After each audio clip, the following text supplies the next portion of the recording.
Gimana kalau ternyata demo mahasiswa reformasi jilid 2 itu adalah agenda dan kepentingannya Singapura juga Australia?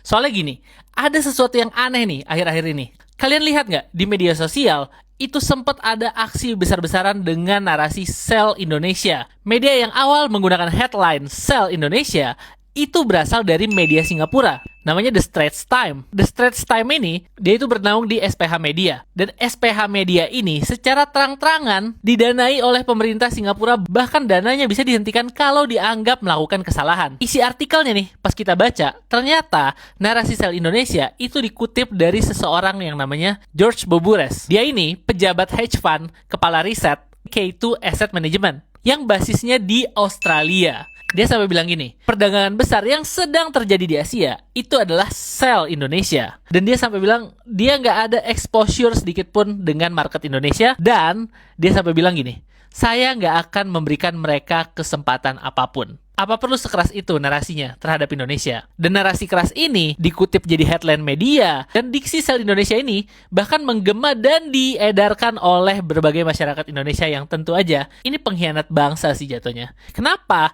Karena berdasarkan teori refleksivitas yang dipercaya oleh George Soros, narasi yang beredar itu membentuk persepsi. Persepsi itu memiliki hubungan sebab akibat dengan market. Narasi positif digaungkan terus-menerus, maka itu bisa menggerakkan market untuk optimis. Sehari-hari kita sebut sebagai penggorengan. Tapi kebalikan dari penggorengan, kalau narasi negatif seperti Sell Indonesia ini digaungkan terus-menerus, maka market bisa pesimis abis-abisan. Kalau market pesimis, terutama market internasional, apa yang terjadi? Capital outflow itu terjadi besar-besaran. Efeknya apa? Rupiah dan IHSG itu sempat terjun bebas jauh di bawah nilai fundamentalnya. Turunnya rupiah dan IHSG ini dijadikan narasi pemantik untuk jadi landasan mahasiswa legitimasi mahasiswa untuk melakukan demo besar-besaran dengan judul Reformasi Jilid 2. Bukan gak mungkin, narasi Sell Indonesia itu adalah sesuatu yang direncanakan. Dan bukan gak mungkin juga, demo Reformasi Jilid 2-nya juga bagian dari operasi intelijen Singapura dan Australia. Kenapa?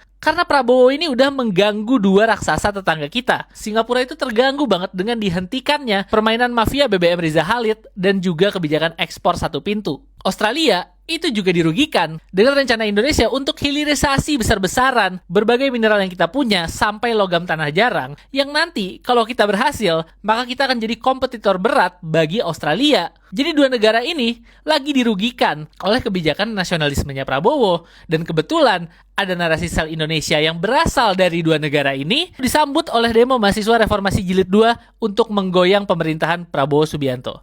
Ini terlalu kebetulan dan mencurigakan. Kalau menurut kalian gimana?